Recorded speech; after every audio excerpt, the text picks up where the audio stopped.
Ladies and gentlemen, welcome to this broadcast. All my brothers and my sisters, this is your brother from another mother, Mark DeJesus, in the house, ready to bring you insights, tools, and helps for your transformational journey. So shall we walk along the path of healing and freedom? And shall we find the grace of Jesus and the love of our Father together? So anyways, I'm ready to rock and roll. I got a cup of tea, so thus the accent.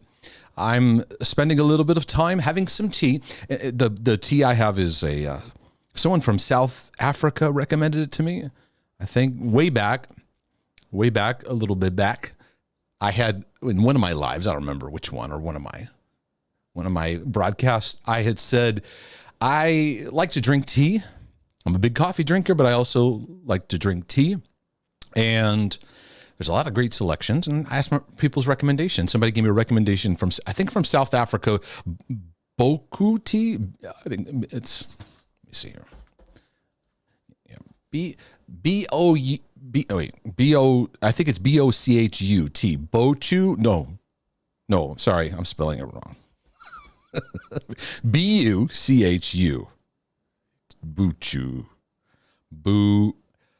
Buchu tea. Yeah. So anyways, having a little bit of that. It's not bad at all. Now, tonight's a hot night, just so y'all know. It's going to be a bit warm here in the Carolinian territory of the United States. It's muggy, it's warm.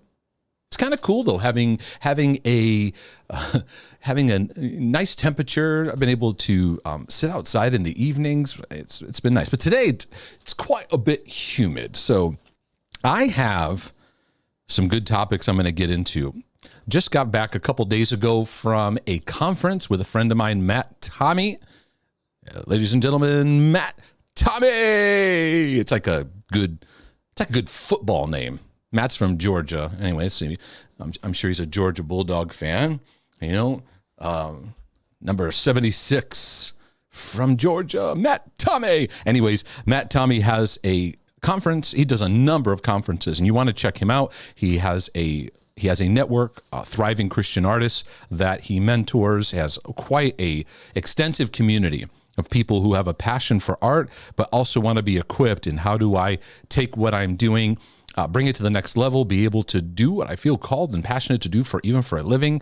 And he just does a fantastic job at that. Well, anyways, they have a gathering basically focusing in on igniting the heart of the artist. It's focusing in on the life of the heart. So in this gathering, there were a number of sessions, and I was able to bring the fruit and flavor of who I am to people's lives and helping them walk through some phases of transformational impact in their heart and how to relate to God themselves. So it was wonderful. My wife and I met so many wonderful people. So some of you may be from that, and you may be joining in this broadcast. Like, I gotta see this DeJesus guy, DeJesus, and you're wanting to learn a little bit more about where I'm coming from. And so those of you that are new to this broadcast, I have decades of pastoral ministry, teaching ministry, and because of my journey of struggling with mental health and the battles of anxiety, depression, OCD, all that stuff and more, it led me to a whole new trajectory of healing and learning in my life, and it caused me to move into a direction on teaching precepts and understanding about mental health, but also getting us biblically grounded and rooted in the love that God has for us and the grace of Jesus Christ, because it's so foundational to be able to walk in the beauty of those things and helping people navigate that. So that's a lot of what I do. I love answering questions from a biblical standpoint, a psychological standpoint, and just kind of looking at the multifaceted battles that we have. We live in a life where people just, they have these cookie cutter answers for everything. And Christians can do that quite often. And we tend to just throw things out at people, and we haven't taken the time to move more deeper. into the life of the heart. So it's an honor for me to be able to share here with you today. If you feel like, man, I need some more areas I need to work on, there is a topics page I have. If you go to markdejesus.com, first of all, join my email newsletter, because that's a great place for me to update you on what's happening, update you on future resources. And from time to time, I just share what's going on in my life, in my journey, any news and updates. But on the topics page, there is a mental health page. You can click on that. There's also a specialized page for OCD help and support. markdejesus.com/OCD help. So if you have those kind of questions, first go there. There is quite a library of materials and resources available for you that you can jump into today after you watch this broadcast. Speaking of OCD, I am making movement in the editing process, and I'm excited. I've hit the final on some chapters that are like, yep, that's ready to go. And I'm excited about that. Plan on sometime early 2023. There's a lot going on in the next 2 months, so we'll have to see what's happening. We're going to be taking some breaks from broadcasts around Thanksgiving and also around Christmas as we prepare for the new year. And we take a pause in ministry to prepare. We reboot some things. We think vision-wise. What do we want? What do we sense God's doing for the new year? So we're going to spend some time doing that as well. But hopefully, Lord willing, and the creek don't rise, there will be a book on OCD by yours truly that will come out. And I want to give you a little sneak peek. My plan is to come out with the book, and here's the plan. It'll be available in hardcover, softcover, Kindle, as well as audio. In addition to that, I'm going to be teaching an online course based on the book. I'm going to take my time. I'm going to walk through it. I'm going to expand on it, because there was no way in God's creation I could get into this book everything I have to say on the subject. I've had to cut a lot of fat out, as they say, in the process. So in the video course, I'm going to be able to walk through it. My goal, and this is what we're working on now, is I want to create the resource material for the book. I want to create a course membership that people can join, and I want to provide community connection and opportunities for us to gather online where I can do regular ongoing Q&As to what I'm teaching, but also to some of the individual battles that you have. Now, if you want to know my flavor, go to the OCD help page and go all the way down to the bottom and go back and see all those Q&As I've done. I bring a lot of insight, bring a lot of help in that. I have a lot of fun too. I do a lot of laughing, and you may cry, you may laugh. I don't know. It depends. So anyways, that's a bit of an update of what's happening, what's going on. So I'll have a couple more weeks of the Sunday Night Lives. Then we'll break around Thanksgiving period there. Then I'll come back for a few more in December. Then we're going to take a break moving into the new year. And we'll come back and see what kind of good stuff we're going to be broadcasting and doing. And today, like I said, tonight's going to be hot. Some hot topics happening. Some of these you'd be like, well, I've been waiting for Mark to talk about these areas. So I'm going to dig in. I'm going to give you a heads up here. I'm going to be talking about fear of being sedated, going to the dentist. Are supplements okay? I was taken advantage of in business. My wife stopped believing in Jesus. What is a healthy response to LGBTQ, transgender movement, and woke ideology? Oh, I'm getting heavy. And also trying to live against the modern culture in my parenting and my family, and a lot of frustration with that. So let's see what happens tonight. Because God is here, and I'm grateful to be able to address these areas and these questions. If you want to send in questions, you can go to markdejesus.com/question. Okay. And that's, you can send it in a email format. There's, print, you can just write it out, or you can send an audio one. You can also attempt to do in the super chats. You can send it into the super chats here. It shows up nice and big for me, easy for me to see, and we can utilize that. And from time to time, I'll glance over. If I see one, I'll do my best to check it out. Okay. So with that in mind, here's a question about fear, panic, phobia, especially as it relates to being sedated and having dental surgery. Hi, I have a severe phobia of the dentist, among other things. Long story short, I need dentures and I'm young.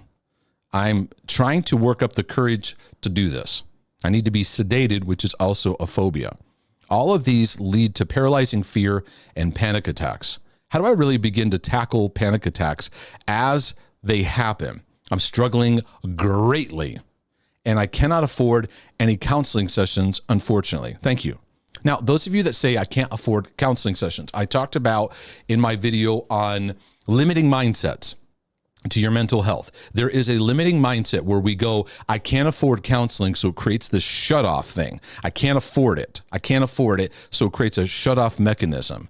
And so what I want you to do is instead of, because we go to all or nothing, if an all or nothing thinking blocks us from being able to see what is available or be able to avail ourselves to a new perspective or a new way of walking through our journey. So let's just kind of put that aside.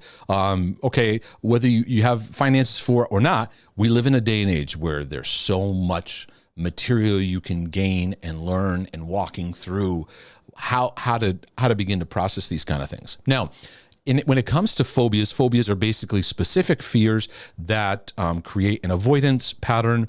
There are some crossovers to OCD and how they interact and how to work with them, because there's an element of loving compassion, but there's also levels of exposure that are needed as well too. I find in my ministry work, especially early on, I noticed a lot of people were expressing that one of their top fears was going to the dentist. Some don't bother going at all. Also fear of going to the doctors, and so they don't even go at all. And they fear diagnosis. They fear even having testing done or anything like that. And then there is this there's this other fear, a fear of driving in the dark. I prayed for a number of people for fear of driving in the dark and helping them navigate that. And I'm going to give you a couple practical insights, and I'm going to give you a couple of things that you can keep in mind spiritually. You said, your question is, how do I really begin to tackle panic attacks as they happen? Okay.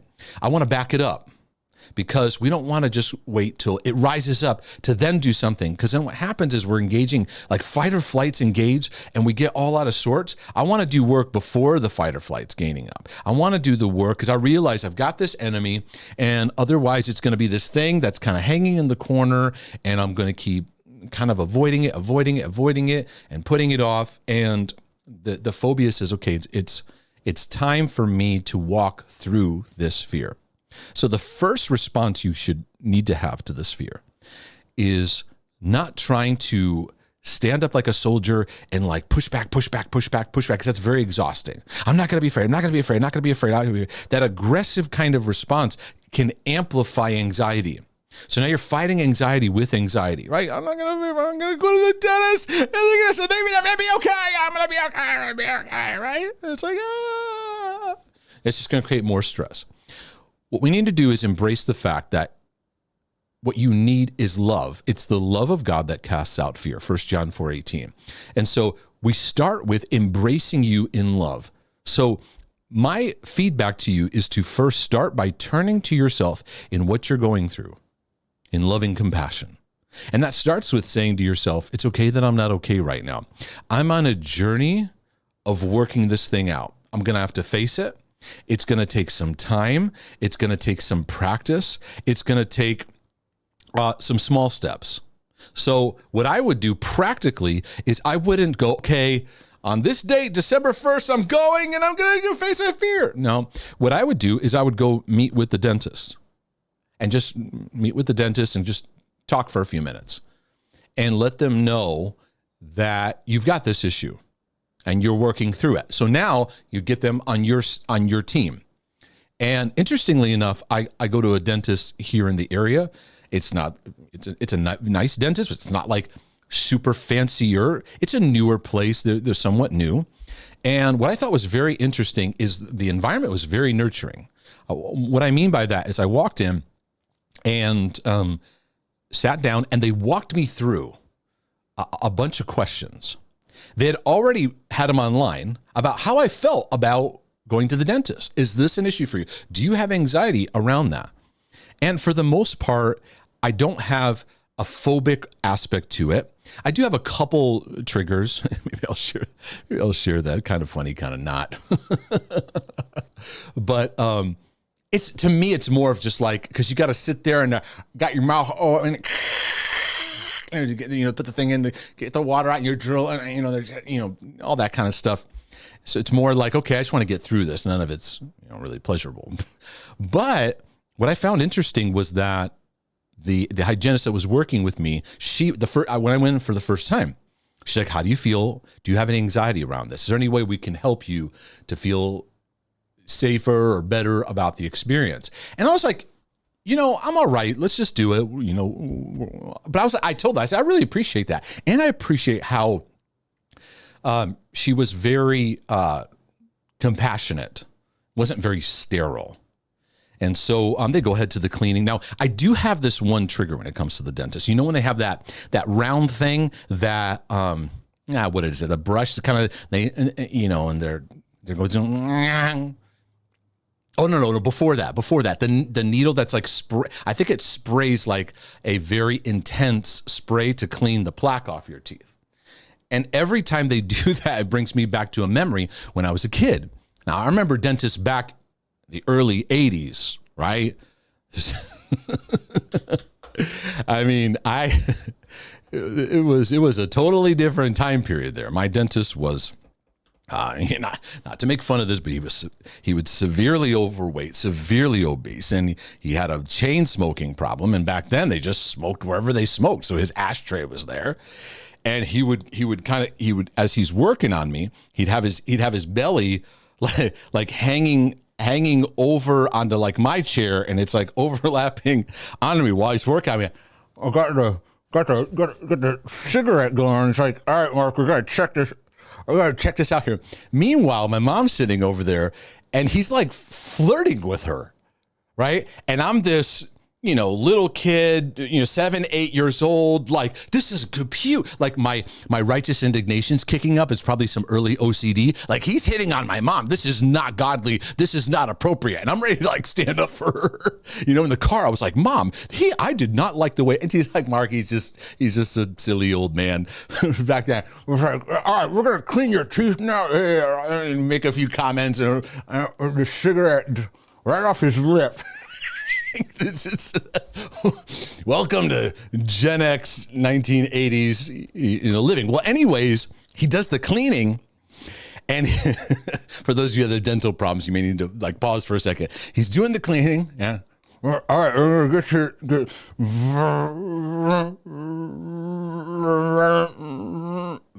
hits me right in the gum, and I go just totally. I know I'm addressing this question now. What I'm sharing is not really helping. So whenever I do go to the dentist and they hit those certain parts getting close to my gum, my body tenses up. And so I go, it's all right. And I intentionally just practice. I take a deep breath and I practice. I'm safe. I'm safe. I'm okay. God, you got me. I find there's so much about phobias that we have to go through it to prove it's just a boogeyman. It's just a boogeyman. It's recall of stuff, because a lot of what has happened to us in childhood or early years. So that's one of the questions I would ask is this debilitating fear, where does it lead back to? Because for many people, it's not a great experience. And so maybe that is a trauma or a moment you could work through with God. But I would also be practical. Go to, the people that you're going to be working with. You're having dentures, so that's a significant.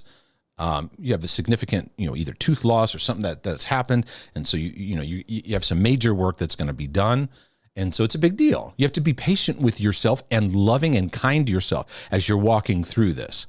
And I think it's wrong for us to just be like pep rally you into there. Go have a meeting with them. Maybe have 2 meetings. Just kind of walk through. So now you're taking steps, because exposure therapy, so to speak, I talk about exposure therapy, but I also talk about life exposure therapy, like learning how to walk through our fears in incremental steps. Because if you way overwhelm yourself, it kind of takes us out of the learning that's available. So that's some feedback. And now every time you take over a dentist, you're going to take all right, we're going to get that.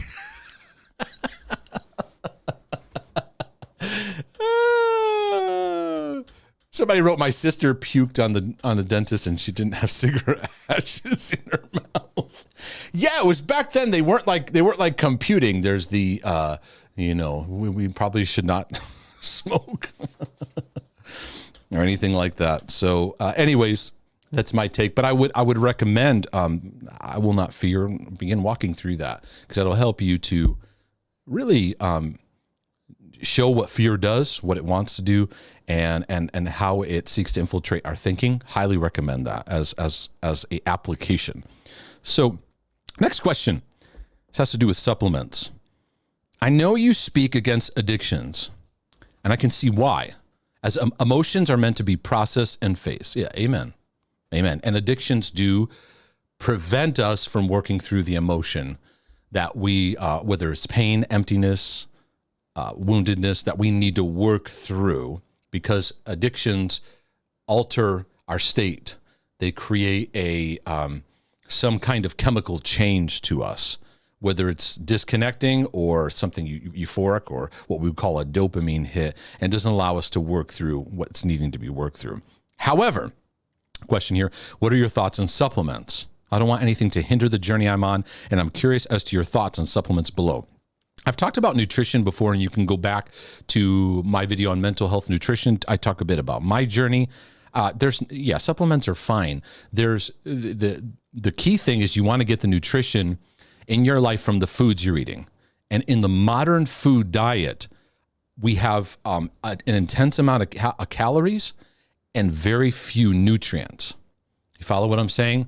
It's a lot of heavy carbs, a lot of breads, a lot of fillers, a lot of food-like substances, but it's not really food, just like flavoring, processed ingredients, right? So we're not really getting the nutrition that we need. So when you see, like for example, when you see people that are very obese in culture, and our obesity rate is extremely high, getting higher and higher, what you're seeing, the typical modern brain says, well, they don't exercise. And a lot of them have actually been exercising or dieting and trying these things. What you're actually seeing is nutritional deficiency as well too, because we're eating a lot of calories, but there's not good, dense nutritional value to them. So we first want to make sure, and that was incredibly helpful to me, is just cleaning up my diet. And it was pretty messy and toxic. And so what that looks like, that varies for everybody. I've had what I find helps me. But I take supplements too, because there's some areas where there are deficiencies just for the sake of what you're dealing with. Some people, there's good supplementations to help their mood or just stabilization in that. You can do a lot of research in that. There's things, as far as inflammation, as far as helping to bring recovery to your stress response.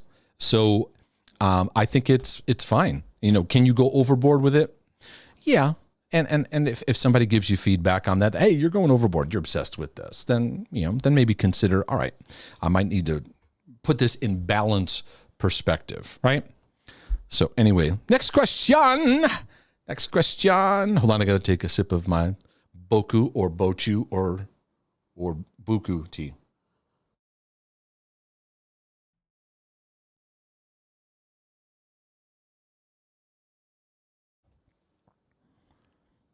All right, this one's about being taken advantage of. I was making such progress on my journey. So much progress. However, a subcontractor fabricated an accident in order to extort money from us. Oh, man. That's awful. We had to pay.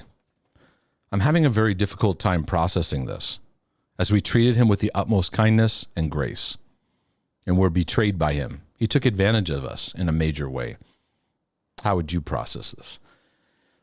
Well, if the thing I would do to process this, I would first just sit and listen to you. And a lot of inner healing people would jump to, well, you got to forgive him. You got to forgive him and move on. You better not forgive him. You better make sure you forgive him. And I find we jump to pushing people to forgive, but we're pushing them to just quickly move on from something that's very, very painful. And I find what we need to do more of is allow room for processing. What I mean by processing is this is painful, and the pain needs to be brought to the surface, shared. So the first thing I would do with you is I would just listen to your story, hear you out. There's probably a lot what you shared that I'd relate to. There's times I've been taken advantage of. I remember when in 2006 we were getting Turning Hearts Ministries started, and that was in Connecticut. And then when we moved to North Carolina, it shifted to Turning Hearts Ministries International, and for a number of reasons. But then because there was already another Turning Hearts, I think, in North Carolina, and they're like, you can't have the same name or something like that. And so back in Connecticut, when we were getting it started, I had left the church I was working at, starting a new ministry, and I found a recommendation from an accountant for somebody to help us get the nonprofit paperwork started so I could get that moving forward. And, sent me some paperwork, and then that was it. He promoted this package. He's, going to help from start to finish. And that was it. Couldn't hear back from him. And that was tough because I had to borrow the money to get it started. And then he didn't follow through on it. And it got so frustrating that I'm going to have to just move on. I just have to move on. So that was very, very difficult. Now, the good news is that we've found many opportunities and chances to find resource and people to help us in a better way organizationally. And that was a whole journey of learning in itself. But that's just one example of many that I could give of certain business interactions. What sometimes we can get triggered by, trigger's not the right word, where we can get stuck is like the next time you got to deal with a subcontractor, you can get real trigger shy because it decreases your trust levels, right? So I think it's important to work through this, and God has a way. He says, vengeance is mine. Justice, there's this way where God loves justice, and there's aspects where he sees and he knows. He sees and he knows. And we live in a world where there are suffering moments, and we want to look for cause and effect. Whose fault was it? But as Christians, we're told you're going to have moments you suffer while doing good. And it's awful. Your reputation can get hit. Your finances can get hit. Your health can get hit. And I find that's where the rubber meets the road for us. In the midst of that, I think Christians can be too quick to just give a diagnosis, a prescription, a diagnosis and a prescription. Here's what you need. Here's what you need. Do this and pray this, pray this. And sometimes we just need to sit and listen and process through. And from there, it's, you're looking back and you're saying, man, I treated him with kindness, respect, and here's what happened. So what the devil could do is take it as there's no point in living this way, in living and doing what's right, because look at the results. And look at the cheaters out there that misuse and they get ahead, right? And we can create that equation, and now we're carrying that limiting belief in our life, in our journey. Doing what's right is still valuable, even though it doesn't produce a visible result, because God sees and God's at work. Now, I just believe that there are opportunities in your future for there to be good fruit, for there to be redemption in some ways. Is God going to fix it all in the way that we want and expect it? I don't know that I want to create that kind of expectation, but I know that doing what's right and being kind, even though you were mistreated, is still worth it, because I do believe that character matters. And I think character matters the most when we are misused, when we learn to grow through these things. And I've had to process many of those. So I encourage you to process that as well yourself. So that's a quick feedback, but any more than that, I'd probably have to dig a bit further with you and just understand some more of the details and maybe some things that are floating in your heart that need some attention. Okay, here's the next question. My wife stopped believing in Jesus. This is very difficult for me. She said he is a construct. The Bible is copy claimed to the crown and cannot be trusted. What does that mean? Like, because the King James Version? The King James Version by the crown. Further, that there is no God or Father, only a creator. How would you process the above? Well, your wife's hurting. Her heart's hurting. When we look at things, I don't look at just the symptom of what's manifesting to me, because that's what we typically stare at. Oh my goodness, she says that she doesn't believe in Jesus. She's going through some heavy stuff in her heart that's led her to that place that she needs connection to. And the gospel of Jesus Christ comes to heal the broken heart. And there are areas of her heart that's broken, and it's manifesting. There's a broken filter of who God is, and it comes out of broken experiences from her own journey. And so those get portrayed unto God. It's like how atheists often look at, and they say, I don't believe in God. There's this root of disappointment. There's this root of headiness. There's this root of unhealed brokenness. So you, as her husband, you're a very powerful person. You're not gonna, don't fight against this argument with more arguing. Show and demonstrate the fruit of the Spirit. Love her in ways that you've never loved her before. And find reasonable ground for the Holy Spirit to work and operate. Get a strategy on how to minister to her heart. And your prayers are very powerful for her as her husband, because you stand as a leadership place of influence over her life. It is very, very biblical. And I want to encourage the man of God that you truly are and allow it to raise up that son that's in you to go, you know what, God, you're with me on this. And then discuss, as you connect to the love for your wife, maybe it'll connect you to, you know, I'm just going to intercede for her in my own time. Maybe once a day, I'm just going to intercede for her. God, and Father, I release my wife to you in her journey, what she's going through. I can't fix it. I can't control it. I can't I'm not here to fix her anyways. I'm not here to try to convince her of all these things, but I'm here to love her as Christ loved the church. And I'm here to be available, and I'm going to demonstrate the fruit of the Spirit, because that's powerful. And then you give God room to be able to do the supernatural work that he needs to do, and he wants to do, because he loves her, and he loves her more than you do, which I'm sure you love her a whole lot. So anyway, I pray that's a blessing to your life and your journey. All right, let's get to this question. This is going to probably take most of the rest of the time for our Q&A here. And this has to do with a healthy, what's the kind of response to the LGBTQ movement, transgenderism, homosexuality, lesbianism, and even where it's going with materials that are being encouraged even to children and so forth in this day and age. So here we go. Hi, Mark. I'm speaking to you from a place in Africa. I prefer to keep my country private. This is a secret mission here. Mark, I'm personally not LGBTQ and whatever else they want to add to the list and on and on. I want to hear from you about how you approach the woke thing. Can they be helped? They're forcing themselves onto the rest of society, but at the same time giving them advice on how to get out of this terrible thing. This woke, or whatever it is going into all the schools, even with drag queens, etc. They even push for very explicit pornographic type books to be available to children before the age of 18. I really do believe that if you make a video relating to this topic, it will help many people who watch your podcasts.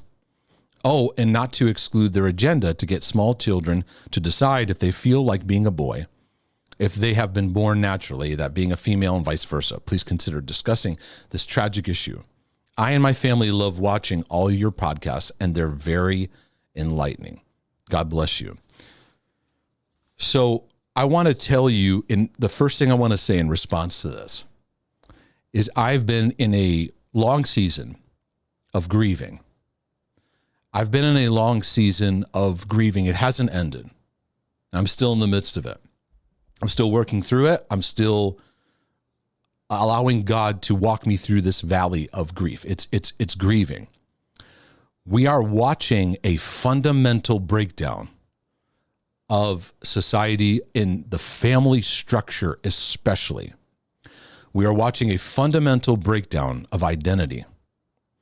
And there is a twistedness that has come in where people are being, now I'll say this from a biblical standpoint, people are being driven by lust like never before. And so it's making way for all manner of uncleanness, impurity, and all manners of sexual sin. And it seems like the list is endless of ways that this is manifesting. And what's tragic is that we see this invading the political culture and government culture and education and universities and business. So we see it invading many mountains of society. And there's something unique about this that is a bit different than other stages we've seen in society, because there's a religious aspect to it where there is an indoctrination and an enforcing of people to agree with and to come into alignment with these ideologies. So it's almost impossible to escape the narrative. It's almost impossible because it is a whole cultural influence that's coming in like a tidal wave. So there's a sneaky switch that happened. And this is one of the things I'm grieving. I'm going to share with you some of the stages of grieving I've been through. One of them is that for a long time historically, the church has been very harsh, condemning, very angry towards those who were having same-sex attraction issues, for example. And we lacked compassion. We lacked grace. I remember many, many years ago, I'm 45 now. I remember like in my 20s, my late 20s, seeing we've got to be moved with compassion better. Like we're just hammering. And I listened to a lot of the preachers that they're hammering the judgment, this, and it was like judgment, but it was paralyzing people with shame. It was paralyzing people with condemnation, with no freedom. We weren't getting people set free. So I realize in my own heart, we need to manifest grace and love like never before. We need to meet people in love. We need to bring the freedom of the gospel, right? And we need to have the way we interact with the world. We need to shift our posture of being very judgmental, combative, legalistic is not necessarily the word, but more like we were obsessed with other people's sins and we were not aware of our own sins. But there was a very, very big switch that took place, and I can't point it to a certain time. It's been within the past 15, 20 years, but there's this little switch that happened. We needed to be more loving and more gracious. We need to be more compassionate. In the name of compassion, the morality shifted. So what being loving meant was we had to say yes to these lifestyles now. It was like quick. It happened so quick, right? The church was like, we need to be more loving. And then within a short amount of time, there was a shift of now we need to embrace same-sex attraction. We need to embrace same-sex marriage. We need to embrace homosexuality. And now the movement's more focused, not more focused, but also adding into identity. Now it's going down to core identity, transgender movement and all of that. I grieved as a pastor because I watched my friends fall into this. I saw it right before my eyes. I saw this dramatic change and shift. I've wept over this probably more than anything I've wept over. Because when I launched into transformational ministry, we began to start seeing more and more the heart of this sexual battleground. Because there was a lack of a father's love. There was severe trauma hidden below the surface. And there was big gaps of loneliness, emptiness, and disconnect with God. And I wrote some material years ago, and I was trying to help people navigating in this battle. And it was just like, the kickback you're getting at is, number one, there's the shift is saying, no, this isn't wrong anymore. Like, it's, I'm sorry, that's spiritual gaslighting. You're gaslighting me. You're calling evil good and switching it over, calling evil good in the name of love. I was like, right, let's tilt. And on the other hand, people weren't getting spiritual principles, because I was trying to teach on, we're manifesting things in our generations that are affecting this. We have lots and lots of pornography addictions, adultery, fornication in our generations, and in the church, it's been suppressed undercover. So, we tell our kids, oh, just don't have sex before you're married, and no equipping in sexuality. How many of you, and you don't have to answer in the comments, how many of you were equipped by your mother and father in your sexuality? I'll just let the silence sit for just a moment. Truly, truly, truly equipped in your sexuality.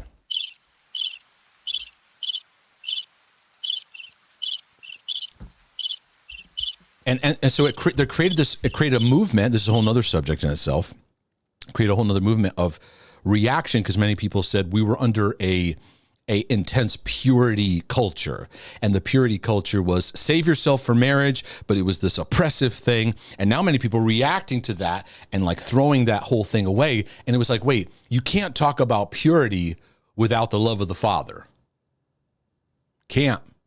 You cannot heal someone of pornography addiction without the love of the Father. You cannot heal someone who has adulterous patterns, cheating patterns, someone who has sleeping around, whatever. Even same-sex attraction cannot be healed without the love of the Father. We are in need of a society like never before. We need a daddy. And if you see, there's been a systematic erosion of the Father's heart in the land. It's Malachi's exhortation, the coming of the day of the Lord, that he's going to turn the hearts of the fathers to the sons to the fathers. Otherwise, the land's going to get cursed, because God's saying, I want relationship restoration. And we began to see the heart of the Father being so key in this battleground. So key in the sexual confusion, because when you have sexual confusion, this is a very deeply rooted thing. Like even the Bible, when the Bible talks about sexual sin, it says when you sin sexually, you sin against your own body. Why? Because when you have a sexual interaction, you become one with that person in union. Right? What that means up the scale spiritually, I don't want to just speculate and just make up stuff, but there is some kind of spiritual soul bond that's made there. And especially if that's traumatic, and we don't even think of that when it comes to like pornography. When you're looking at pornography, you're creating this bond with someone you're seeing in a screen. And then we go about our life, and then our intimacies in marriages are struggling and relationships are struggling, because we're creating all these bonds. What we're crying out for is the love of the Father to heal those places. So this sneaky switch in society has happened where we need to be compassionate was now, no, you need to change this and say it's okay. Church, brothers and sisters, is it possible for believers to walk in the compassionate love of God and at the same time appreciate, live in, and honor the holiness of what God has sanctified? Is it possible? Because I say yes, provided it's rooted in the love of God. We've lived the other way. We want holiness. We're disconnected to love. So it becomes legalism. It becomes shame. It becomes a form. In love is where we get rooted and established in understanding the beauty of his holiness. So we're living in a society that is promoting what God forbids and forbidding what God promotes. I heard a pastor, I forget his name, mention that statement, and it's true.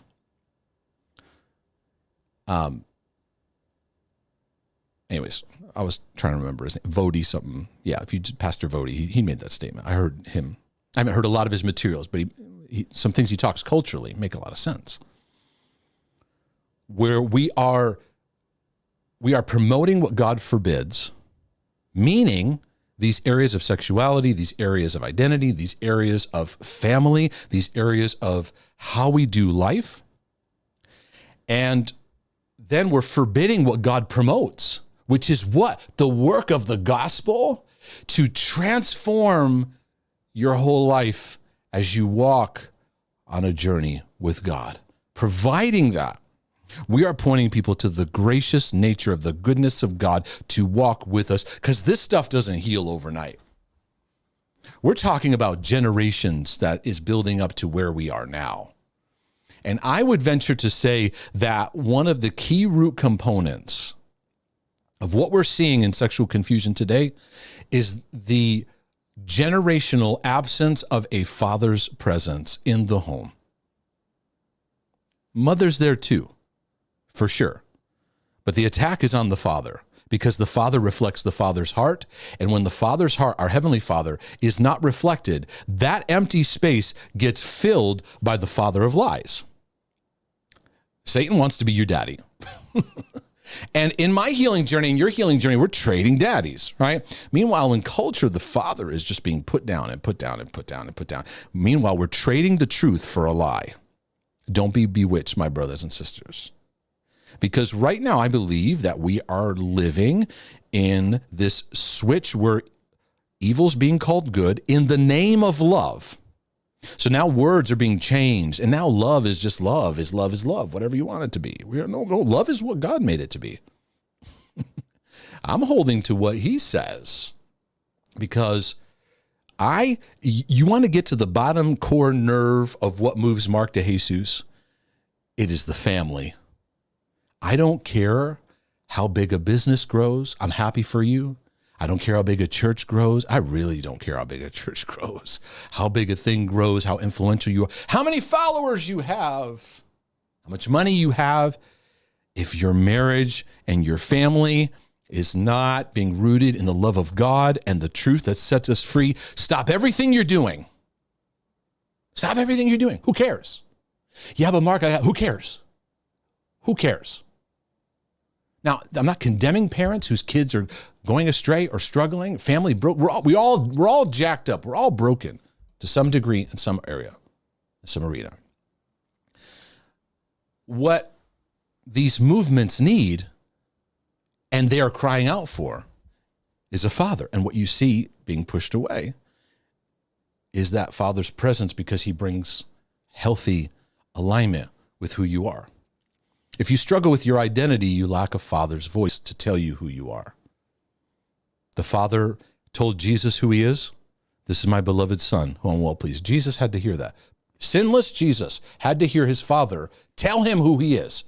Did you hear your father tell you who you are? In his love? Did he tell you, this is my beloved son? This is my beloved daughter?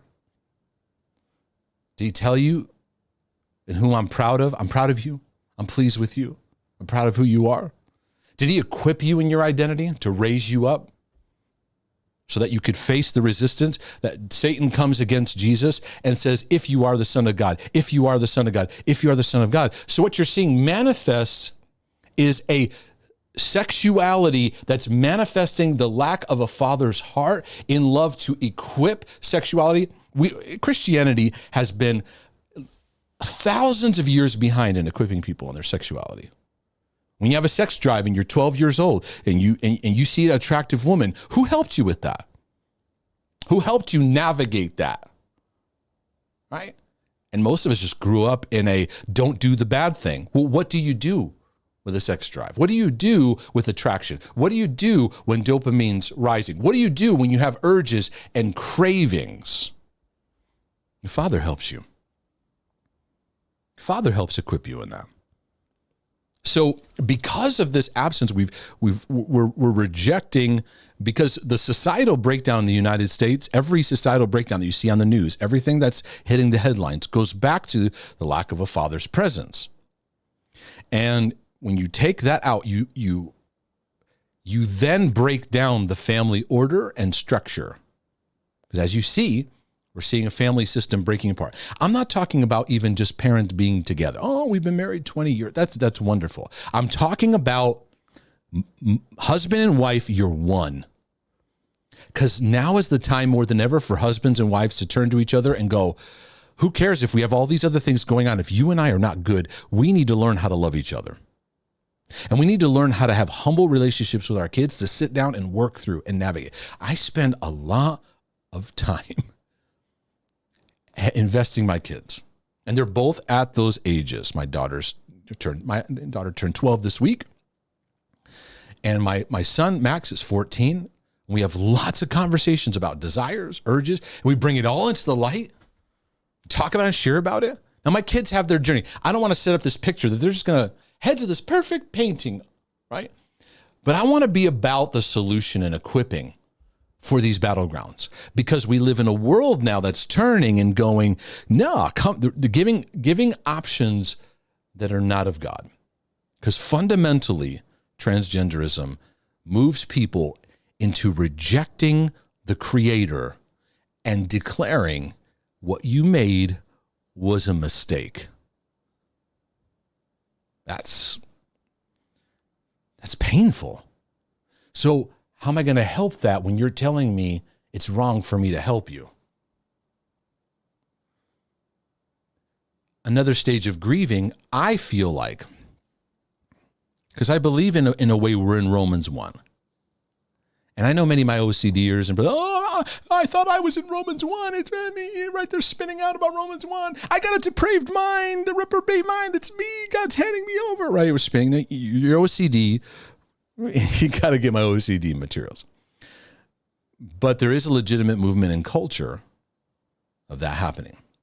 And so I don't get a lot into politics, because that's not my thing. But politics is invading my world and space and what I'm doing with people. So like Paul the Apostle, like Peter, and like those that Jesus empowered in the early church, like them, when government is forbidding that which is promoted by God and is promoting what God forbids, there's a place where I have to, when I've done all to stand. And being loving does not mean I need to trade the truth for a lie. Being loving means I can meet you where you're at because God receives you, but we're not going to call evil good. It's not going to make me popular. Because there's another stage of grieving. I'm going to be very honest with y'all tonight. I'm going to kind of go to some honest places. I've had a very hard time networking with people in this space because of these issues we're talking about. Going into areas where the truth is being turned for a lie, lie after lie after lie after lie after lie. And people in psychology, in inner healing work, in compassion work, shame work, call it whatever you want, they're following this now. And what was once said, hey, this is something you can heal from, even though, like I said, sexual rooted struggles are very deeply wired. These take time and process to work through, because they go back to our history. They go back to before puberty. They go back to when you were forming who you are. And that takes time. So it is a struggle for me. In fact, many people, I wrote out to my mailing list and said, there's some people in the new year, I'd like to be open to interviewing some new people, because I like having fascinating discussions and just talking with people about good topics. And many of the people that were emailed back to me, I'm like, they're in those areas. And it is a deception. And I grieve it because it's false teachers, it's false prophet work. The church is obsessed with false prophets, right? And if you search false prophets on TV or on YouTube or whatever, you're going to get a lot of things about searching for why Joel Osteen is a false prophet, why Kenneth Copeland is a false prophet, or Benny Hinn. We're chasing all the megachurch pastors. I'm in Charlotte. Why Stephen Furtick is a false teacher? Why?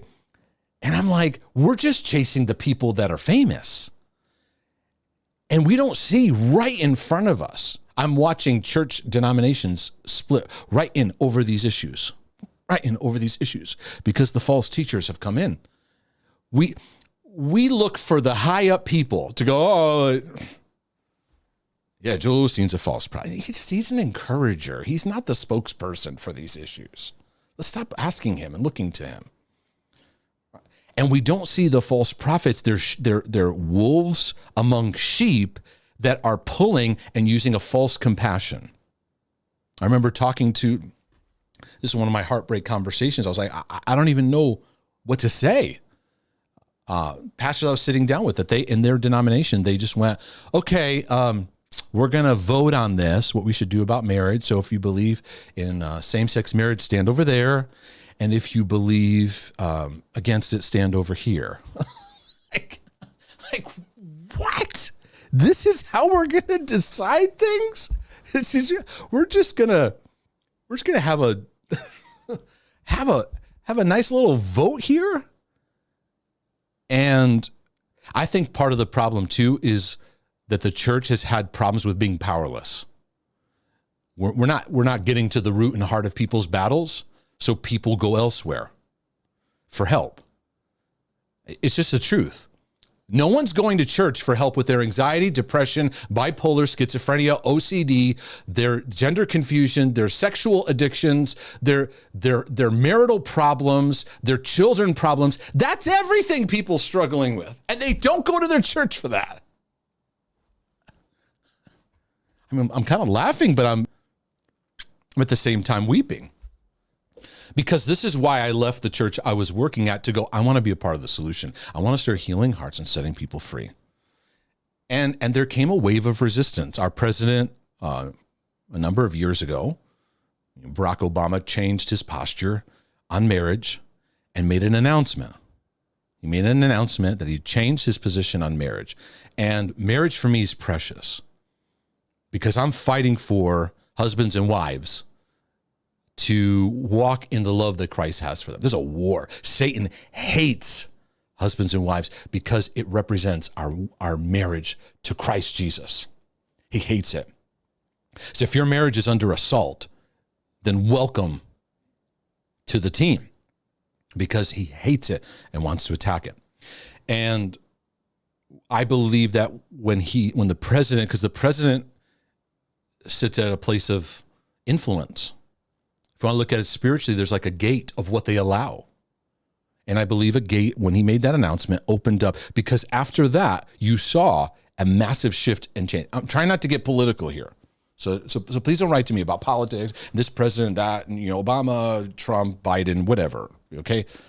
That's not the focus point of what I'm doing here in ministry work. But again, politics has invaded this world. And so I'm gonna love you with everything I got. I'm going to love you all the way through. And I'm going to keep loving. But I grieved when our president opened up that gate. It was a spiritual gate that opened up over the United States. And I hold a high standard to the United States because the United States sets a precedent for the nations of the world. We have.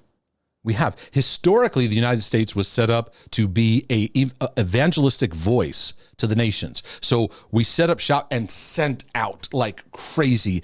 And so if you notice, other countries replicate the United States culture in many ways.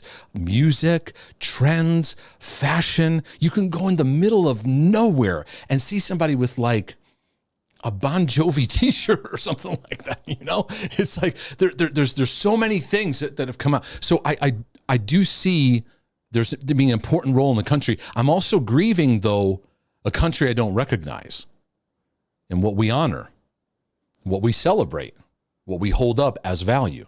I'm grieving it.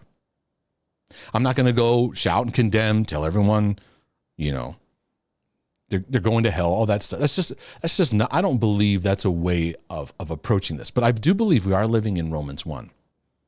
Because, and the last church I had in 2015, we ended up closing that down, leaving that to move into the ministry work we do today. Some of the last, it's interesting because some of the last messages I gave, one was on Romans 1, and I talked about same-sex attraction, all those things, and what we were seeing manifesting and where we were headed in the spiral and decay of society, because Paul lays it out in Romans 1. And then I taught just some heavy sessions in our church service on marriage and the family and changing our generations. Because this is where the answer lies, is we're going to start healing our generations. The answer is not necessarily going out there and trying to argue with everybody. No, it's not about that. Because no one gets transformed by losing an argument. No one says, you know what, I changed my mind because that dude yelled at me and argued with me and he won the argument and it changed my mind. Now, healthy interaction could bring that about. It's the love of God being demonstrated through the fruit of believers that know how to be salt and light in darkness. And the church has been a favored presence, and now there's resistance rising up. For example, I don't even know if this video is going to stay up. I don't know. And if it doesn't, it doesn't. You know? That I can love you 100% and still 100% call what God says good, good, and calls what God says evil, evil. I can still operate in that. We don't have a lot of examples for that. So we can look at Romans 1 for just a second. Let me see. Give me a second to. There we go. Yeah, so Romans 1, a lot of my OCDers, religious OCDers, they spiral out on this. And you don't need to necessarily spiral out for it, but there's sobriety here. Paul had a fathering relationship here. And he's talking to the church about, you see here in 1:11, where he said, I long to see that I may impart some spiritual gift, so you may be established, that I may be encouraged together with you by the mutual faith, both of you and me. And the beauty of that, and he talks about, I'm not ashamed for the gospel of Jesus Christ, is the power of God's salvation for everyone who believes, to the Jew first and also to the Greek. So then he goes into the world and he is revealing culturally what's happening. And this is what we're living in. For the wrath of God is revealed from heaven against all ungodliness and unrighteousness of men who suppress the truth in unrighteousness, because what may be known of God is manifest in them, for God has shown it to them. And I, as a United States citizen, say God has shown himself to us. His goodness has been shown to us as a nation. And I don't want to play around with that. I don't want to treat it lightly. I want to honor it. I'm not going to have panic attacks and obsess over it. I want to honor it in sobriety, right? Listen to my teachings. I talk to you about what sobriety is. For since the creation of the world, his invisible attributes are clearly seen. So that's one proof that God exists, creation. Look around, that shows you there is a God. And we're shifting from that, aren't we? As a society, it's not, look how great God is. You know, sometimes sarcastically, I'll see a great sight. I'm with my family, and I'll sarcastically, I'll say, isn't evolution wonderful? I'm being sarcastic. I don't mean that.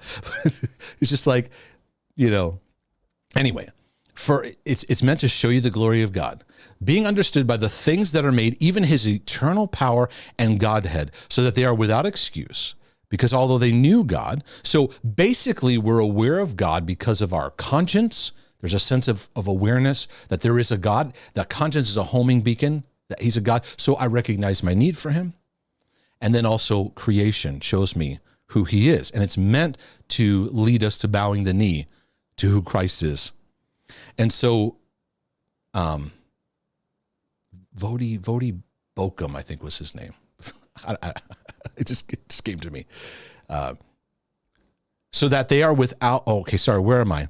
For since we understood the creations are being understood by the things that are made, even his eternal power and Godhead, so they're without excuse. Because, and here becomes the spiral, although they knew God, they did not glorify him as God, nor were thankful. It's interesting how just being ungrateful gives so much room for stuff. So they became futile in their thoughts, That word, I'm reading out the New King James. So they just became vain. See that? To make empty. We just start to live in empty stuff. And their foolish hearts were darkened. So now there's a darkness that comes over them. So when you present truth, they're not even wanting to see what you're saying. Professing to be wise. Don't we live in a day and age where all the tech people, all the stuff, they're presenting themselves. They got smarty pants in their minds, but they're foolish. They don't have wisdom because they're disconnected from God. Not all of them, but so many of them. And change the glory of the incorruptible God into an image made like corruptible man. And the birds and four-footed animals and creepy things, there's an idolatry that forms here. And so there's an elevation of man that takes place. I know I'm going deeper than where the question's asking. There's an elevation of man that takes place. If you want to take a even further turn, if you want to know what Satanism is, people would say it's the worship of Satan. It's not. It's the elevation of man. We look at the end times, number 666, that's the number of man. When Jesus rebuked Peter and said, "Get behind me, Satan," he was saying to Satan, "For you are not mindful of the things of God, you are mindful of the things of man." Satan's goal is to get man to elevate himself without God. Boom. That's what the prince of the power of the air is doing right now. And he's raising up as a bad stepfather, as a evil deadbeat dad. He's raising up sons. What are they called? Not you guys, because you're sons of obedience, sons of disobedience. Those are those who've said refusal to receive God's ways. And some of my brothers just struggle with OCD. Oh, that's me. That's me. No. We're talking about a hardness that rejects the truth and ways of God. All out rejects it.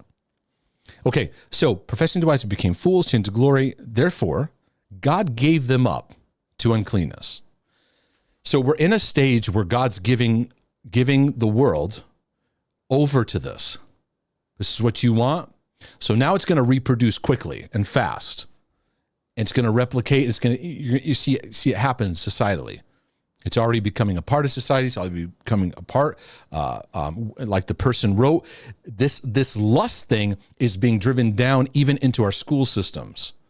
And if you were complaining about it as a parent, you're looked at as ridiculous. You're overreacting, or you're because they're exchanging the truth for a lie.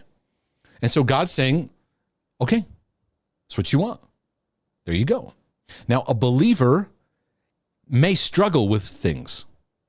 There's that tension, though. You struggle. What God's talking about here, giving them over where there's no, and I've seen people walk in this, where they lose their gauge. Actually, I shouldn't say lose it, because lose it means of like, oh, where do my keys go? They intentionally throw away. And so it says here to uncleanness. Okay, this word, I pull up right here, the quality, in a moral sense, the impurity of lust, lustful, luxurious, profligate, I don't know if I pronounced that correctly, living, okay, of impure motives. So we're getting this lust thing that's beginning to happen. And lust is forbidden passions, forbidden desires that are going on. And so where are we at here? Therefore, God, okay, in the lusts of their heart, okay? This is the modern word for addictions, by the way. They're being led by their addictions. A desire for what is forbidden, that it no longer has a gauge, no longer has I don't want to do this. Paul, even in Romans 7, was like, I struggle, I want to do it, but I end up doing it. Nope, it's gone. Lust is taking over. So that's what you're seeing in the school systems, as you're seeing it down even to the sexual identity. It's the combination of lust and confusion coming in, both which are solved by the heart of a father. The heart of the Father eliminates confusion. God is not the author of confusion, but of peace. And he also fills the place where lust is taking over. So if you struggle with sexual addictions, what you need is how to fill that place with love, not lust, because lust is a counterfeit. What we are saying, love is love. No. What we're saying is love is lust. Are you following me here? We're saying love is lust. Because then you can do whatever you want, unbridled. So God gives them up to these passions. For this reason, God gave them up to vile passions, for even their women exchanged the natural use, what is against nature. Likewise, also the men, leaving the natural use of the woman, burned in their lust for one another. Men with men committing what is shameful and receiving in themselves the penalty of their error, which was due. And even as they did not like to retain God in their knowledge, God gave them over to a debased mind, to do the things which are not fitting. This is why I teach that God doesn't force his ways on you. We want him to. God, just show up, just do this. He works out of relationship. And he's a God of love, and he's a God of grace. But he's not going to force his ways. So what we're seeing, that the question being brought in, is a worldwide shifting in this area. And God's going, okay, you want it? There you go. So then what happens is, now in culture, these aren't the things in this list are not battles. See, many of you hyperventilate because you go, some of that I'm struggling with. Oh, it's got that's a believer's heart goes, I don't want to, but I'm struggling. We got to let God get to the root of why you struggle. All right? And I don't want to reteach stuff I've taught before about shame and just God's heart for you. I want to be able to go to next level stuff and be able to explain some of these things, because what he's handing them over is to a lifestyle like this. One of the terms, sexual immorality, which is the word porneia, which you get the word pornography from. And look at here. It can now if you have kids and children, you're a parent, you play this out loud, you may want to just put it in your headphones for a minute or something. Just want to put that out there, because I do respect sexual subjects. I know we've already kind of been on that for a while, but it's okay if you got to put your headphones on, because there's some strong words here. This porneia talks about harlotry. It includes adultery and incest. It can also be figuratively idolatry and fornication. And typically you can look at fornication is sex outside of marriage, and sex outside of a marriage by married people being adultery. Outside of their marriage, right? Okay. And so you see within here, adultery, fornication, homosexuality, lesbianism. Okay. And you even see it further there. I'll just let you read it on the screen. Right? So that word's pretty intense. Society is meant to honor what God established to create boundaries and healthy laws in place. And government's meant to honor the ways of God. For the United States, there are many problems in our history for sure, but there are fundamental things established in place. These are things we're going to honor. Sexual immorality, wickedness. Now pay attention to this, because this is what I want to get to. Look at these words: covetousness, maliciousness, full of envy. This is what's driving a lot of our conflicts, cultural conflicts, race conflicts, just this strife right here. This is what's hitting our race issues right here. A spirit of envy, murder, and strife. When you have strife, the argument will never end. Never end. The only thing that breaks these is humility, humbling ourselves before God, putting away lies, and allowing a spirit of restoration to happen. Otherwise, there ain't no healing. Sorry. Deceit, evil-mindedness. They are whisperers, backbiters, haters of God, violent, proud, boasters, inventors of evil things. So, there's your pornography and online pornography. inventing evil things. And look at right here within the midst of this. Here's the breakdown of the family. Right in the heart of this, disobedient to parents. It becomes this, I feel like today in my parenting, I'm spending more time investing than I think would be needed 2 generations ago. And in 2 generations ago, there was a lot of neglect. I feel like there's even more investment needed today because there's so many thoughts and so many things going on. Not to be helicopter parents or anything like that, but just, and so I want to get to the battleground of part of same-sex and sexual problems in general. This word right here, unloving. This word unloving, when you look it up, it's astorgos. So in Greek, there is different words for love. There's the agape love, agapeo. There is the phileo, like Philadelphia, fillet of fish. Philadelphia, like city of brotherly love, right? And then there's the word storge, which is the word of affection, proper affection. This word is astorge, which is anti-affection. It's the opposite of true storge, which storge is nurture. Storge is hugs. It's having that a pure affection. This is the breeding ground, an absence of pure affection. Satan gets into this and infiltrates these areas. Where am I? Okay. Go right here. So this word means without natural affection. So a couple things here. It could have it says unsociable. So it could be a coldness. Like where Jesus said in the last days, the love of many will grow cold. So there's this like shut off coldness going on. Many of you have been the product of experiencing that. But it's also affection getting perverted so that it now, because you don't have established in you affection. This is why I spend so much work with people going, when you were born, did your mother hug you? Did she hold you? When you were a kid, did she receive you? Did she nurture you? Just give me the gospel of Jesus and I'll go to heaven. And okay. Tell me about your father. I don't want to deal with that stuff. I just want to know, am I going? Okay. Yes, the gospel is about, as a part of it, is about going to heaven.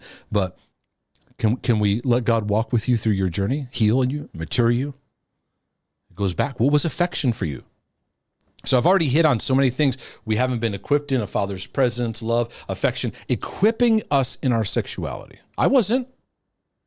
It was just, to be honest, I don't even remember hearing, like, don't do bad things. Don't have sex before. I don't even remember hearing that. I heard it like in church and things like that. And that's a problem, folks. You're meant to be equipped because sex is a beautiful thing created by God within the context of marriage between a man and a woman because it reflects the beauty of our union with Christ and our connection to our true daddy. And when I began to start getting connected to my true dad, my Abba, he began to heal those areas of struggle and battle, of temptation. Wherever that hits you in your journey, whether it's opposite sex, same sex, wherever the temptation arises, first of all, you are not your temptation. That's not who you are.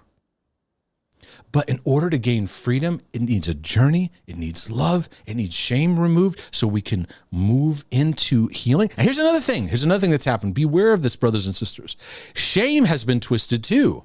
Because there's many teachers out there that go shame-free, shame, toxic shame, it's very bad, shame, right? And I'm with you. And they go, remove the shame to keep doing what you're doing. Whoa. When Jesus saw the woman caught in adultery, he removed the shame for the moment.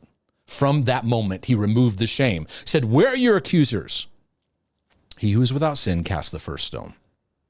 And they all dropped it and left. They were out of there in a hot second. Why? Because they knew in their heart what they were condemning her about. They had thoughts about it. And they'd had some stuff they've done too, and they're covering it up. who are they to say these things? So they drop it, walk away. Jesus goes, where's your accusers? He breaks the shame off. She goes, they're gone. He wasn't just talking about the people. He's talking about the enemy accusing her. Jesus pushed back the toxic shame and accusation. But what did he say?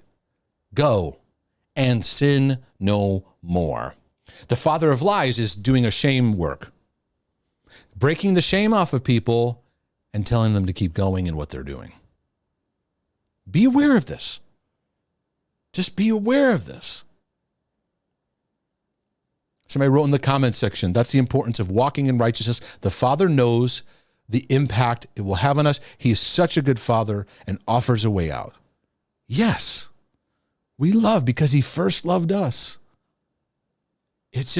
We have to be discerning. And I know that me going into these areas, it's going to freak some people out. And they're going to, I don't want to listen to this Jesus guy anymore. That's fine. I accept that. There's some people that are going to spin out. They're going to have anxiety, right? And that's not helpful either, because we need sobriety to see with eyes to see, to calm our hearts, to go, okay, we're learning how to be sons of our Father in heaven while we live in a world that is wrapped in the darkness. Isaiah said, though darkness cover the earth. And at times, I can be a bit dramatic, hypersensitive. I feel a lot. You know, if you want to pray for your brother from another mother, just know I feel a lot. And many of you are like this. It's a grace on my life, but I also have to watch it because I get upset. I get upset. And because I see the deception, the lies, and I want the heart to be invaded with truth. The truth that sets people free.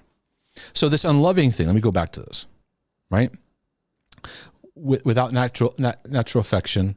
And so it brings us here where it echoes Paul's words. So let me jump over a bit for a second. I'm going to go a little bit longer, if that's all right tonight. Mark de Jesus is on a rant. Let me put the Bible back up. My bad. 3. Give me a second here. Okay, so I'm going to kind of go in some directions because I'm in end times mode right now. Some people that are end times are like, yes, tell me. I know this, and this is 2 Timothy 3. I know this, in the last days, perilous times will come, for men will be lovers of themselves. So many people, many Christians, if they hear my book, God Loves Me and I Love Myself, they'll go, Mark is a false prophet. He's teaching people to be lovers of themselves, right? That's a lot of pushback. That's why I wrote an article. Is this what we're talking about? Let's look at this. Lovers of themselves is this, forgive me because I don't say Greek perfectly, philatos. Okay, it's the word phileo, which is the work of brotherly love. Let me get this off the screen for a second, just to talk for you a second.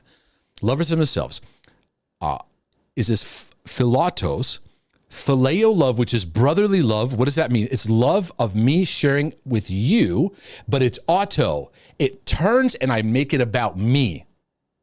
Okay, what does this describe? I'll give you a scenario. It would be like you going to a wedding, standing up to make a toast. What do you do at the wedding to toast? You speak to the bride and the groom. They get up and make a toast, and they make it all about themselves. Come on, you've been in situations like that, right? What is that? It's a narcissist. What is a narcissist is empty of love. They act like they love themselves, but they are absent of love because love doesn't point you to yourself. Love flows in and through you. You see yourself with love, but it flows out to others and you bless others through that. In the end times, that's going to shift. We're going to move towards more narcissism. And now we're at a stage of histrionic behavior, if you want to get all. I just got prophetic and psychological with you at the same time. I've never heard anybody do that. So right now we're in the stage of narcissism. Histrionic is next. It's already here, but that's what we're moving into. Because this absence of the Father's love and fathers in our life, the empty place, right? So then the list goes on. Lovers of money, boasters, proud, blasphemers, disobedient to parents, unthankful, unholy. There's that word again, unloving, lack of natural affection. They're not having proper affection. See, sometimes we got to stop and pause at words. I've paused on every single one of these at different stages. And so there's this system, and when you see this influence at work, beware of this influence over your life. Okay. Now, for the sake of time, this is Paul's exhortation, because we need to be able to walk with these. This is false prophets and false teachers. What I've shared with you today, and the question here is the influence of false teachers. It's splitting the church out, and in my heart, I'm like, well, it's got to happen. The remnant's being brought out. The remnant is being brought out of those who will just hold on to the truth of righteousness, to what God says is true and what he says is sacred. I'm going to hold on to that. And marriage is not the government's idea. God, every time I do a wedding, I say this statement. It's kind of a little jab to the government. It's like, marriage was not man's idea. It was God's creation. We're here in this ceremony simply to honor what God created. We're saying yes to that. Get me fired up. Get me fired up about marriage. I love marriage. I love my wife. Melissa, are you in the comment section? I love you. Okay, anyways, focus. Okay, preach the word, be ready in season, out of season. Convince, rebuke, exhort with all long suffering, right? Don't just yell at people, condemn them, throw stones at them, yell at them, scream at them. We've got a lot of teachers out there. Too many of them. They're just hollering at people. So when somebody's battling with this stuff, here's what I want to say, church. If somebody's battling with sexual sin, we focus on, we got to preach against it. We got to preach against it. We got to preach against it. I get it. Is your preaching producing transformative fruit? Or is it producing more legalized, more rule-following, condemned, obsessive, compulsive Christians? I'm just saying. So here's what we're under. Here's what this movement, to talk about this, you can call it the woke movement or whatever it is. It's a very, very big, it's a religious movement, by the way. This is a religion. This is a religion. And it's twisting everything. And if you notice, it's legalistic. It has a Phariseeism even as a false religion, because you see the cancel culture. If you don't agree, you're out. You agree, you're out. You agree, you're out. You see that, right? I'm not going to get into that today. For the time will come, they will not endure sound doctrine. That's just speaking of the fundamentals. We're not talking about, you're not enduring sound doctrine because you read the NIV or there's a lot of stuff we get lost on. We're talking about fundamental, eternal precepts that hold the church and society in its footings. He said people aren't going to endure it anymore. So you see people going, I'm leaving the institutional church. That's fine. That's fine. I've had my own journey in that. I get that. I had to step away from the pastoral institutional church to actually find my ministry to the body in a whole new way. I get that. But many are they're leaving the institutional church, and then they might call it deconstructing or whatever. And now they're throwing out the fundamentals in their next stage of their journey. What are they manifesting? They're manifesting a broken heart and lack of fathering. Over and over and over again. So we don't endure sound doctrine, meaning because sound doctrine walks us in a journey where we get challenged, we're working through things. You're navigating your obsessive world, your anxieties, your depression. You're trying to navigate through it. Sound doctrine is going to help you develop stability in your steps. He says, but because of that, they're not going to endure that. But according to their own, now I think the New King James doesn't do a great job here, because it says their own desires. It's deeper than that. This is lust. We have a world run by lust right now. And lust is, like I said, an old word for the modern word addiction. It's desire, craving, longing, desire for what is forbidden. Now that's our target. And that's what we're going to. And you do what you want. Whatever you do it just as long as it doesn't hurt anybody. Yeah. No, every time you're engaging in sexual sin, it hurts a lot of people. It hurts a lot of people. And that's not love, because the love of the Father teaches you to love yourself. That's when Paul talked about you're the temple of the Holy Spirit. How are you going to care for the temple of the Holy Spirit if you don't have proper love for it? And most people, when they get bound in these struggles, there's a missing area of love that needs to have a deeper work that's absent. That's needed to set them free of these battles in their life. You see, because you're talking to a guy, and I'm going to talk about sexual struggles and sexual addictions and stuff like that. I'll talk about pornography. We'll talk about those things. I'm kind of pacing myself because right now I've been in the OCD arena. The Sunday night thing, I take a lot of different questions and stuff like that. And I think this needs to be responded to because I think you need to hear my heart in this.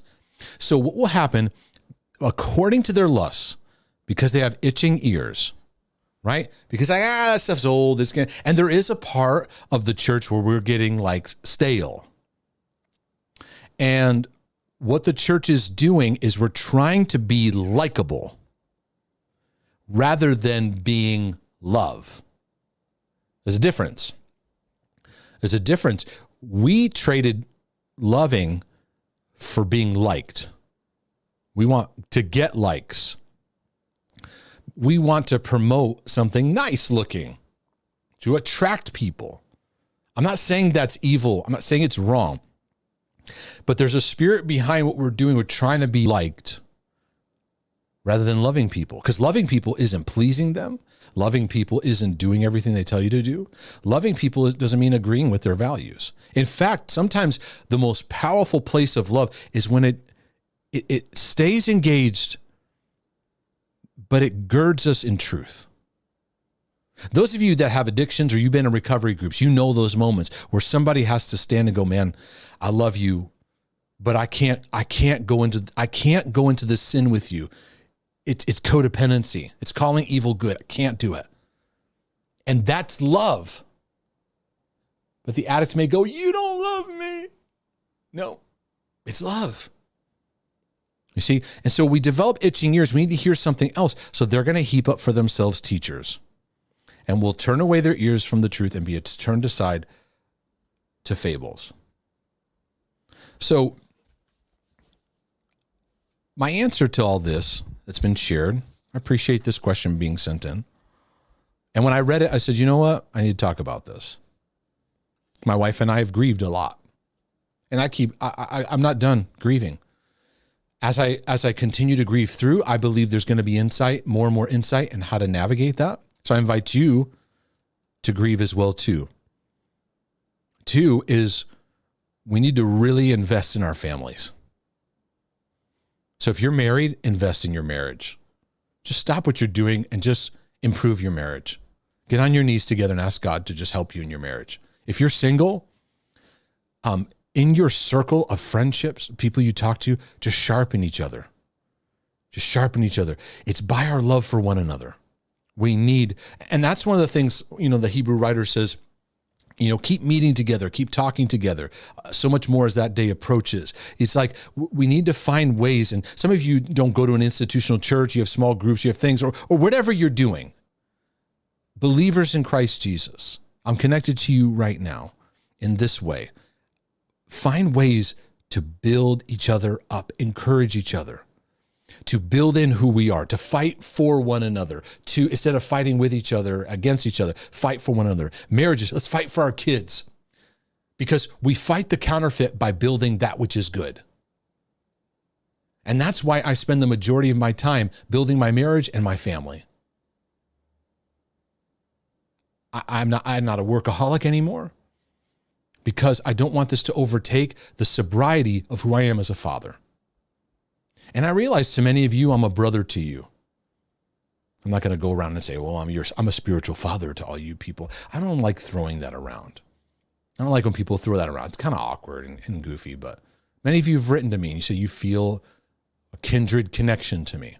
And you're just seeing me through this screen. And that's a technology I believe God's allowed us to tap into, to reach beyond our local neighborhoods. Because God's called me to heal broken hearts. He's called me to bring that emphasis, to bring mental, emotional, relationship health. I want to pour into men. I want to see fathers being built up. Another thing I want to say is be salt. Be salt. The salt preserves righteousness. The salt preserves it. That's what I am. I'm a big bottle of salt. You know? Himalayan sea salt, of course. But you know the one with the spinner? You know, all you nutrition snobs out there? I've got my Himalayan sea salt. Himalayan. Somebody scratched it off the sidewalk and put it in a jar. And I'm salt. I'm salty. How many of you are salty out there? Salt preserves flavor. Salt doesn't have flavor. It brings out the flavor of what's there. Oh, snap. That's a revelation. So when you put some salt on some steak, it's not that salt doesn't have steak flavor, it brings out. So when you preserve righteousness, salt's also a preserver, right? You could pack it with meat, it preserves it, right? But it brings out the flavor. So what I want to do is I want to bring out the flavor of who you are in God. I want to call that identity out in you, because the father of lies is out to get your identity in every way, shape, and form. So if that means the sexual urges in your identity, how you see yourself in sex, in gender, how he is after it. But our Father in heaven wants you and I to be brothers and sisters and to be fathers in this generation, to be mothers and fathers to people. You don't have to go around going, I want to be your spiritual father. Don't do that. That's awkward. Just be a brother, be a sister. And this is my own feedback. There are times where you'll know you'll need to stand. Don't fuss over it. Don't try to find it. There'll come a day in our culture and society where we'll all have our moment, probably. So just when you've done all to stand, stand. Don't get swept up in foolish arguments. This is very, very important. This was Paul's word to Timothy, and Paul was Timothy's spiritual father. And Timothy, there's no record of what happened to his dad. And he struggled with a lot of anxiety. So if you guys have struggles with anxiety out there, Timothy is your guy. Because Paul told him, he's the one, Paul said, God's not giving you a spirit of fear. He's the one that taught him how to work through these things. But was I looking for a scripture here? Yeah. Let me bring this up. I'm going into this. I'm going into this tonight. Where are we at? I'm in Thessalonians. How would I end up there? There, go Timothy.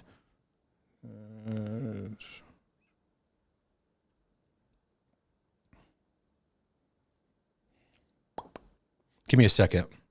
This will make you dizzy as I'm scrolling through.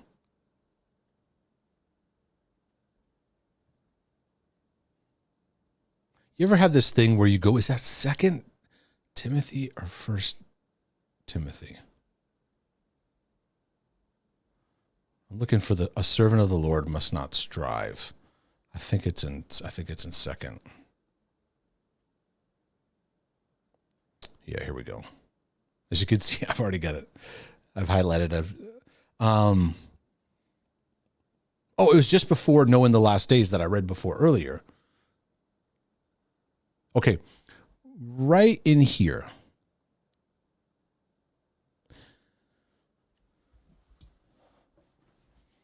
Verse 24. There it is. That's where I wanted to start. A servant of the Lord, that's all you out there, must not quarrel. Don't get into these stupid arguments that go nowhere. And Facebook, Twitter, Insta, YouTube, whatever. These can be incubators for Christian foolish talking. Just stuff, when I talk about like stuff that doesn't matter, all these arguments that we're trying to like go at each other, save your energy. Focus on heart conversations with people. But he says here, don't be cruel, be gentle to all, able to teach. Now that's when somebody's willing to listen. Don't just go around teaching and wasting your energy when people are not listening, but be patient. In humility, correcting those who are in opposition. Okay? There's your word right here. It's a word for this question. It's our word for today. This is a scripture that guides my journey, because I can have a propensity to pull in and talk, and I get in it and I get all emotional and knot it up, and it's the effect of strife. When you enter into strife, it eats you up and spits you out, and then you lose focus, get off track. In humility, correcting those who are in opposition. If God perhaps will grant them repentance. These are people that refuse to hear. And so you just stay humble. Teach when it's opportunity given. Don't just shove teaching in people's faces, but instruct. Now, Timothy had an oversight responsibility, so he taught probably often, so that they may know the truth and that they may come to their senses and escape the snare of the devil, having been taken captive by him, speaking of the devil, to do his will. So your job, everyone in listening to this and going through this, is to take a deep breath and realize you don't have to go fix this argument, but you can still stand. Now, standing doesn't mean you have to go out there and make all these statements and stuff like that. I don't need to do that. I don't go out there and make all these proclamations and declarations. I make a difference one by one. And then that gets multiplied into here, the people that are here. As I'm pointing here, meaning my screen here where everybody's, actually I'm going to move it over here right now. Me, you, and my buku tea. I make a difference one at a time. So I have a thing I have a personal, this is a side thing. I have a personal thing. I don't really get into a lot of the political stuff in conversations unless we've established we have a reasonability to talk and hear and listen. Otherwise it's like, because politics has a very evil nature to it. Very, very evil nature to it. And just be aware of that. Be aware of but it's invaded the church. And it's calling for the church to make an unholy alliance with government. And there has been good alliances of government and church of respect and freedom to be able to operate. And now that's shifting and changing. So there's a humility journey God's taking us on. So if you feel angry over these issues, I see the salt shakers in the comment section. Love it. That's great. Oh, you guys are chatting with each other. Oh, thank you for putting the scripture up too. That's true. Now people tell us that salt is bad. Yes. Yes. Yeah. Oh, you had some, my friend gave me this bland chili. Oh, that's terrible. Chili's amazing. Oh, you got to put some salt in that chili. You got to put some hot sauce on that on that chili. Got to have some hot sauce, like a nice little bit of a burn, but then a good flavor. Oh, that's good. That's good. Humility. Humble yourself under the mighty hand of God, casting all your cares upon him. Let yourself grieve. And many of you grieve with me. If you feel like what I'm saying today has encouraged you, write to me at markdejesus.com. Let me know this and let me know if you're grieving too. Because I'd like to read and be able to just share. I don't know that I'll be able to respond to everybody, but I do try to read what comes in. I do try to at least do that. And stay away from strife. Be aware of where you see strife coming up. You can even read James's exhortation on this, where he talks about where there is strife, there's every evil thing. There's envying and bitter strife. It's this combative, envious thing that's going on in our culture. It's not peaceable, because they said the wisdom from above is peaceable, reasonable. Hey, I'm going to listen to you. I may even learn from you. So I know people who are not Christians I talk to, They're reasonable and they hear me out. And I see even where I'm like, wow, God's at work in them. They're coming. It's happening. It's happening. God's about to do some freedom here, right? And I'm like, I don't want to mess with this, but God, I see it. I see it. It's happening. It's just stay in that posture of humility. Stay out of strife. Now, that doesn't mean you don't speak up. There's times where the apostles were standing in front of government and they're like, you might say this, but, we serve a God we will not stop speaking the gospel. And I've very, very, very strong in my heart. I have a very strong conviction of teaching the gospel of Jesus Christ. That involves healing of the heart, binding of the wounds, freedom from captivity, liberty, to set at liberty those who are bound. I believe highly in the cornerstone work of Isaiah 61. The redemptive work of Christ to cleanse our sins, transform us, heal us, and set us free. But this stuff's relational. We got to work on our relationship skills and how we interact with each other. We got to humble ourselves. We got to learn how to say, you know what? My bad. I'm sorry. I said that and it was harsh. In your mind, you might be like, well, I was right. But you said it in a way that was wounding. And we go, God, I recognize that. I'm going to humble myself. And you guys are going to be people, you may struggle with and I know that a lot of you are here because you want to hear me talk about OCD or mental health stuff and things like that. Today, I'm more in the relational area, whether you see it or not. That's where I am tonight. You may be like, I need help in that area, but God actually will take your journey and use it to bless other people. Whether or not they're willing to hear the truth that sets them free, that's okay. But love them first. And loving is being patient. Be quick to listen, slow to speak. Have that patience within yourself so that you're not so quick to just write that text or compulsive to just write that tweet or write that thing on Facebook or respond to that thing quickly. Be patient.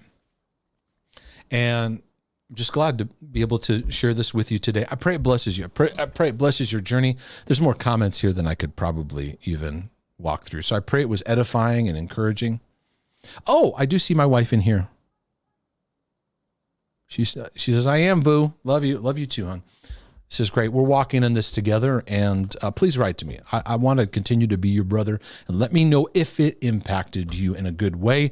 And I look forward to more good episodes, more good stuff. If this blessed your life, consider donating and supporting the ministry. We don't pressure anyone to give or support in any way. We just love pouring out. But there are those who say, you know what, I want to sow into this and continue to just be empowered in this journey. So this has been a great night. This has been awesome. Share this with those you love, and we'll continue to just empower your life and your journey. So, Lord willing, and the creek don't rise. It's your brother from another mother. I'm going to go get some salt. I'm going to put some salt on some food and have something good to eat.